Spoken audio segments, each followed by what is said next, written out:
ॐ ईश्वरो परमकृष्ण सच्चिदानन्दविग्रह अनादिरादिगोविन्द सर्वकारणकारणं শ্রীমদ্ভগবদ্গীতা। শ্রী ভগবানের মুখে যুদ্ধের কথা কেন? অগ্রহায়ণী শুক্লা একাদশী তিথি শ্রী গীতার আবির্ভাব কৃষ্ণার্জুন গীতি। মার্গশীর্ষ মাস অর্থাৎ অগ্রহায়ণ মাসকে বলা হয় মার্গশীর্ষ মাস। অগ্রহায়ণ মাসের শুক্লা একাদশীর দিন আজ থেকে 5115 বছর আগে কুরুক্ষেত্রে সমরাঙ্গনে শ্রীমদ্ ভগবদ্গীতা উপদেশ করেছিলেন ভগবান শ্রীকৃষ্ণ। শ্রীমদ্ ভগবদ্গীতার বক্তা ভগবান শ্রীকৃষ্ণ অর্জুনকে যুদ্ধের প্রেরণা দিয়েছেন এই কথা ঠিক নয়। শ্রীমদ্ ভগবদ্গীতার উপদেশ যদি যুদ্ধের প্রেরণা হইত তাহলে কেবল সৈন্যদের ব্যারাকে উহা পাঠ হইত। যুগ যুগ ধরিয়া শত শত সহস্র সহস্র সাধু সন্ন্যাসী নর নারী গীতা পাঠ ভুলিয়া থাকিত না। ওঠো যুদ্ধ করো, এই কথা একাধিকবার শ্রীমদ্ ভগবদ্গীতায় থাকিলেও বস্তুত শ্রীমদ্ ভগবদ্গীতা যুদ্ধের প্রেরণামূলক গ্রন্থ নহে। ভগবান শ্রীকৃষ্ণ যুদ্ধ করতে বলিয়াও যুদ্ধ করিতে বলেন নাই। অর্জুন এক বিরাট কর্তব্যের সম্মুখীন। তার সামনে বস্তু, ব্যক্তি, পরিবার, জাতি, সমাজ, দেশের দায়িত্ব। যেহেতু তিনি ক্ষত্রিয়, ক্ষত্রিয় শব্দের অর্থ যাহা ক্ষত থেকে বস্তু, ব্যক্তি, জাতি, পরিবার, সমাজ, দেশকে রক্ষা করে অর্থাৎ বাঁচায়। এই দায়িত্ব মাথায় লইয়া গাণ্ডীবধারী অর্জুন অগ্রসর হয়েছেন। এমন সময় এক ভ্রান্ত বুদ্ধি তাহাকে কর্তব্য বিমূঢ় করিয়া দিয়াছে। শ্রীমদ্ ভগবদ্গীতার বক্তা শ্রী ভগবান শ্রীকৃষ্ণের ভাষায় ওই ভ্রান্ত বুদ্ধির নাম ক্লীবতা, কসমল, হৃদয় দৌর্বল্য, অজ্ঞান সম্মোহ। ইহা দূর করা আচার্যের কাজ। সদ্গুরু জগৎগুরু ভগবান শ্রীকৃষ্ণের কাজ। শ্রীকৃষ্ণ অর্জুনকে যুদ্ধের উপদেশ দেন নাই, কর্তব্য পালনের পথে যে মানসিক বাধা তাহাকে অপনোদন করিয়া কর্তব্যে নিযুক্ত করিয়া দিয়াছেন মাত্র। ইহা কি স্নেহময় ভগবানের পক্ষে ঠিক কাজ নয়? যদি প্রশ্ন হয় যুদ্ধ কখনো কর্তব্য হয়, উত্তর হ্যাঁ হয়। হয়তো অনেকে একমত হইবেন না। ভারতের দণ্ডবিধি ও আর্য ঋষিদের সুচিন্তিত অভিমত এই সমাজ রাষ্ট্র পরিচালনে যুদ্ধ অপরিহার্য হয়। যুদ্ধ করিতে হইলে শুধু কর্তব্যের জন্য হিংসা, বিদ্বেষ ও বৈরীভাব বিন্দুমাত্র থাকিবে না। কারো মনে হইতে পারে যে ইহা সম্ভব নহে। বৈরী ভাবহীন যুদ্ধ, বৈরী ভাবহীন যুদ্ধ মানে শত্রুতাবিহীন যুদ্ধ। এতে কি সম্ভব হয়? কাহারও মনে হইতে পারে যে ইহা সম্ভব নহে। বৈরী ভাবহীন যুদ্ধ সোনার পাথর বাটির মতো, কিন্তু শ্রীমদ্ ভগবদ্গীতা ইহাই সম্ভব মনে করেন।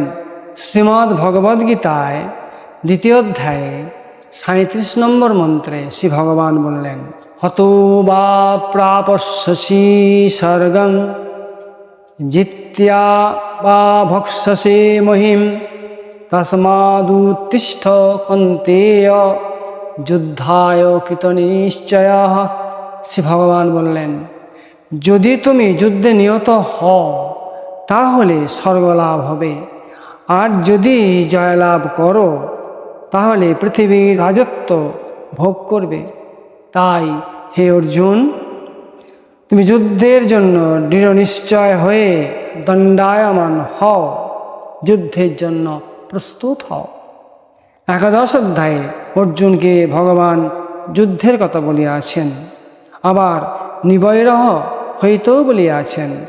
11 অধ্যায়ের 55 নম্বর মন্ত্রে শ্রী ভগবান বললেন, মৎকর্ম ক্রীন মৎপরম মদ্ভক্ত সঙ্গবর্জিতা নিবৈরহ সর্বভূতেষু যঃ স মামেতি পাণ্ডব। হে পার্থ, যে ব্যক্তি আমারই জন্য সমস্ত কর্ম করেন, আমার পরায়ণ হন, আমার ভক্ত হন, আসক্তি শূন্য হন এবং সমস্ত প্রাণীতে বৈরীভাব রহিত হন, সেই অনন্য ভক্তিযুক্ত পুরুষ আমাকে প্রাপ্ত হন। আহার করা দেহের ধর্ম, লোভ মনের ধর্ম। নির্লোভ হইয়াও আহার করা চলে। বিশ্রাম করা দেহের ধর্ম, অলসতা মনের ধর্ম। অলস না হইয়াও বিশ্রাম করা চলে। যুদ্ধ রাষ্ট্রধর্ম, হিংসা বৈরীভাব মনের ধর্ম। অহিংসা নিবৈরহ হইয়া যুদ্ধ করা চলিবে না কেন? স্নেহময় হইয়া কি দণ্ডজনকে দণ্ড দেয়া চলে না? দণ্ডনীয় জনকে দণ্ড দিয়া যদি দণ্ডদাতা সুখী হয়, তবে বুঝিতে হইবে কোথাও তাহার স্বার্থ লুকায়িত আছে। যদি সে ব্যথিত হয়, ব্যক্তির সঙ্গে বেদনা এসে আহত হয়, তবে বুঝিতে হইবে তাহার দণ্ডদান স্বার্থ গন্ধহীন, শুধুই কর্তব্যের প্রেরণায়। আর্য ঋষিরা মানবের সামাজিক কর্তব্যকে গুণানুসারে ভাগ করিয়া দিয়াছেন। যে সত্যগুণী সে সমাজকে ঊর্ধ্বে তুলিবে, যে রজগুণী সে সমাজকে মাটিতে টিকাইয়া রাখিবে।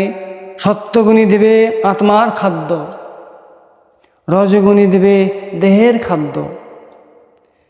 যে সত্য রজমিশ্রিত গুণশালী সে নৈতিক ভিত্তিতে সমাজ রক্ষা করিবে। তাহার নাম ক্ষত্রিয়। ক্ষত্রিয় শব্দের অর্থ ক্ষত হইতে যিনি ত্রাণ করেন। মানব সমাজে যেখানে ক্ষত বা ক্ষয় ক্ষতিদৃষ্ট হইবে, ক্ষত্রিয়ের কার্য হইবে তাহা হইতে মানব সংহতিকে রক্ষা করা। সেই ক্ষতি যাহার দ্বারাই হোক, কোনো ব্যক্তি বা জাতি। আদর্শগত ক্ষত্রিয়ের কর্তব্য হইবে তার সঙ্গে যুদ্ধ করা। যুদ্ধ কেবল ক্ষত্রিয়ের কর্তব্য নহে, এই জন্যই সে সৃষ্ট। যুদ্ধ তাহার স্বধর্ম। ক্ষত্রিয় আমাদের তৈরি নহে, ক্ষত্রিয় ঈশ্বরের বা প্রকৃতির সৃষ্ট। আমাদের রক্তকণিকার মধ্যেও বাস করে কতকগুলি ক্ষত্রিয়। আমাদের দেহের বিস্ফোটক অস্ত্রোপচার করিয়া চিকিৎসক যখন কিছু পুঁজ ফেলিয়া দেন, তখন আমরা হয়তো ভাবিবার সময় পাই না যে উহারা আমাদের রক্ত প্রবাহ নিবাসী ক্ষত্রিয়। শহীদগণের মৃত দেহগুলি মাত্র, উহারা প্রাণ দিয়াছে বলিয়াই আমাদের প্রাণ বাঁচিয়াছে। প্রাণ দিয়া প্রাণ বাঁচানো যার কর্তব্য, সেই তো ক্ষত্রিয়। সে নৃপ, সে রাজা। বস্তু, ব্যক্তি, পরিবার, সমাজ, জাতি, দেশ, এই সবের লালন পালন শাসন তাঁর স্বধর্ম। এই স্বধর্মে জীবন আহুতি দিয়া সে ইহকালে যশ ও পরকালে স্বর্গ অর্জন করে। সমাজের বিকৃত অবস্থা দেখিয়া নরনারীর স্বচ্ছন্দ জীবনযাত্রায় কেহ আঘাত হানিতেছে দেখিয়া দাঁড়াইয়া তামাশা দেখা বা ভাষণ দিয়া শোক প্রকাশ করা নয়, বা শোক প্রকাশ করা ক্ষত্রিয়ের কর্ম নয়, রাজকর্ম নয়।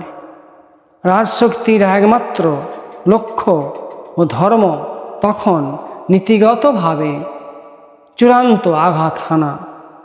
এখন প্রশ্ন, এই সমাজ কাহাকে বলে? উত্তর, সৎ সংস্কার দ্বারা যাহা মার্জন করা হয় তাহাকেই সমাজ বলে। সমাজের দায়িত্ব থাকে যারা সমাজ রক্ষক তাদের উপর, সর্বোপরি রাজশক্তির দণ্ডের উপর। আমাদের দুইটি বিষয় লক্ষ্য করিতে হইবে।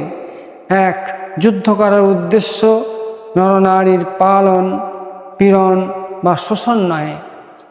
দুই, ক্ষাত্রবীর্যশালী ক্ষত্রিয়েরাই যুদ্ধে শক্তি পরীক্ষা করিবেন, উহা সর্বগ্রাসী হইবে না, সমাজ ক্ষত হইবে না, সাধারণ নরনারীর জীবনযাত্রা উহাতে ব্যাহত হইবে না।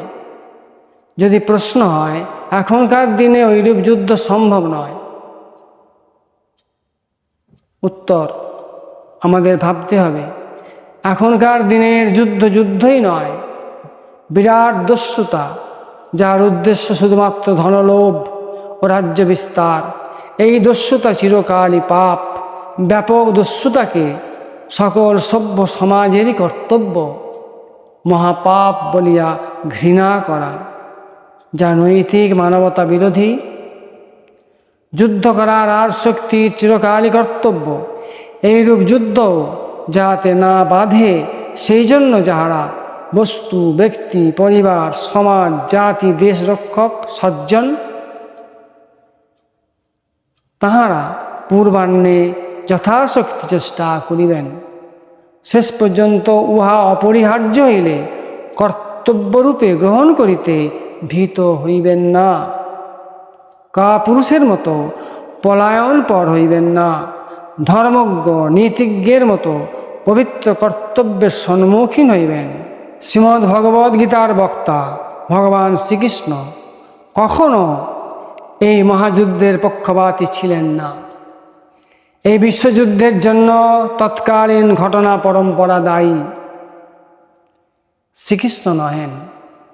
বরং তিনি শান্তির দূত হয়ে শান্তির প্রস্তাব লইয়া কৃতকার্য হইবার আশায় সাড়ম্বরে কৌরব সভায় দুর্যোধনের কাছে আসিয়াছিলেন।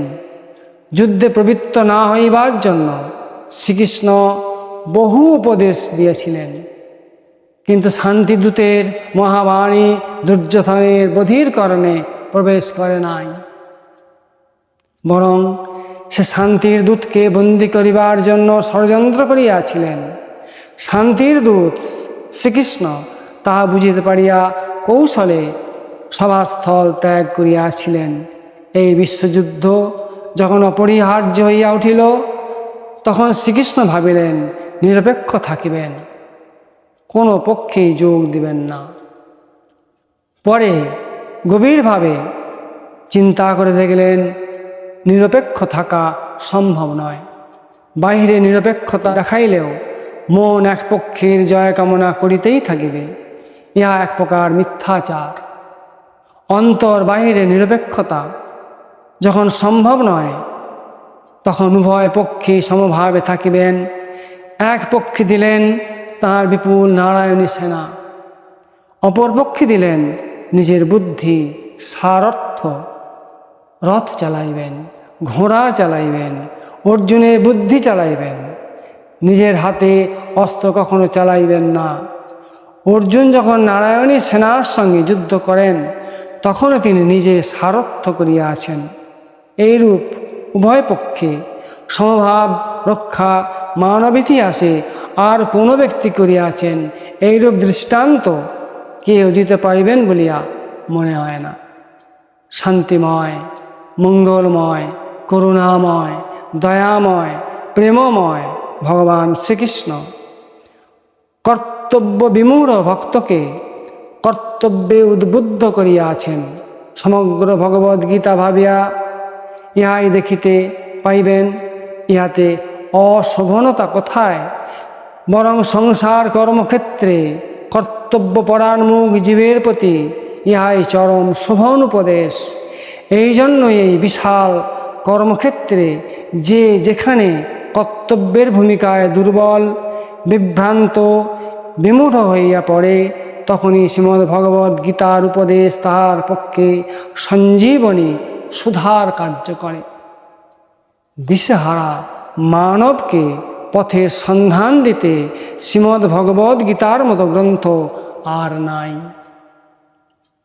সর্বশ্রেণীর মানবের সর্বপ্রকার অবস্থায় শ্রীমদ্ ভগবদ্ গীতার বাণী জীবন পথের সর্বোজ্জ্বল বর্তিকা। আমরা সসীম, তিনি অসীম। আমরা ক্ষুদ্র, তিনি বৃহৎ। আমরা খণ্ড, তিনি অখণ্ড। আমরা জীব, তিনি জীব চৈতন্য পরমাত্মা। আমরা জগতের যা কিছু দেখি, খণ্ড খণ্ড দেখি, ইহা ভ্রান্ত দৃষ্টি। নিখিল বস্তুকে অখণ্ডভাবে দেখা এক বিরাট দেহের অঙ্গ প্রত্যঙ্গ রূপে দেখায় ঠিক দেখা। সেই দেখার নামই বিশ্বরূপ দর্শন। অর্জুন তা দেখিয়াছেন, শ্রীকৃষ্ণের দেয়া দিব্য দৃষ্টিতে দেখিয়াছেন। দেখিয়া অর্জুন বলিয়াছেন, একাদশ অধ্যায়ের 15 নম্বর মন্ত্রে শ্রী অর্জুন বলছেন, পশ্যামি দেবাংস্তব দেব দেহে সর্বাংস্তথা ভূত বিশেষ সংজ্ঞান ব্রহ্মাণমীশং কমলসনস্থ্য মিশ্রিংশ্চ সর্বানুরগাংশ দিব্যান। অর্জুন বললেন, হে দেব, আপনার শরীরে আমি সমস্ত দেবতা এবং বহুবিধ ভূত সমুদয়, কমলাসন অধিষ্ঠিত সৃষ্টিকর্তা ব্রহ্মাকে, মহাদেবকে এবং সমস্ত ঋষিবৃন্দ ও দিব্য সর্পগণকে দেখিতে পাচ্ছি। এই দিব্য দৃষ্টি দিয়া দিব্য দর্শন করাইয়া শ্রীকৃষ্ণ অর্জুনকে কহিলেন, অখিল বিশ্বের যা কিছু সবই আমি করি, সবই করা হইয়া রহিয়াছে, তবু তোমাকে কর্ম করিতেই হইবে। একাদশ অধ্যায় 33 নম্বর মন্ত্রে শ্রী ভগবান বললেন, তস্মাৎ তমুতিষ্ঠ যশো লভস্ব জিত্বা শত্রুন ভুক্ষবঃ রাজ্যং সমৃদ্ধম ময়ৈবৈতে নিহতাঃ পূর্বমেব নিমিত্তমাত্রং ভব সব্যসাচিন। হে পার্থ, অতএব তুমি যুদ্ধার্থে উত্থিত হও ও যশ লাভ করো এবং শত্রু জয় করে ধনধান্য সম্পন্ন রাজ্য ভোগ করো। এই সকল যোদ্ধাদের আমি পূর্বেই বধ করিয়াছি। হে সব্যসাচী, তুমি কেবল নিমিত্ত মাত্র হও। সমগ্র জগৎ শ্রী ভগবানের। জগতে যা কিছু সবই তাঁরই কাজ, যা করিবার তিনিই করেন, আমরা নিমিত্ত মাত্র। এই একটি উপদেশই বিশ্বমানবের জীবনে শান্তির বাতাস বহাইবার পক্ষে যথেষ্ট শক্তিশালী। আমরা শুধু একটি কথা নিয়ত স্মরণ পথে রাখিয়া চলিব, এই বিশ্বরূপ, বিশ্বের যা কিছু আমি আপনি বিশ্বস্বরীর রূপ। তিনিই কর্তা, তিনিই কর্ম, তিনিই কারণ। আমরা সকলে তাঁর হাতের ক্রিয়নক, তার হাতের ক্রিয়াযন্ত্র। যন্ত্রী যেমন বাজাইবেন ঠিক তেমনই বাজিব। তাঁর সত্তায় আমাদের সত্তা, তাঁর কর্তৃত্বেই আমাদের কর্তৃত্ব। আমরা অধীন, তিনি বিরাট, তিনি সরাট, তিনি স্বাধীন। তাঁর স্বাধীনতার সঙ্গে এক হইয়াই আমাদের স্বাধীনতা। তাঁর সঙ্গে যুক্ততাতেই আমরা কৃতার্থ, বিযুক্ততাই অপদার্থ। জয় শ্রীকৃষ্ণ।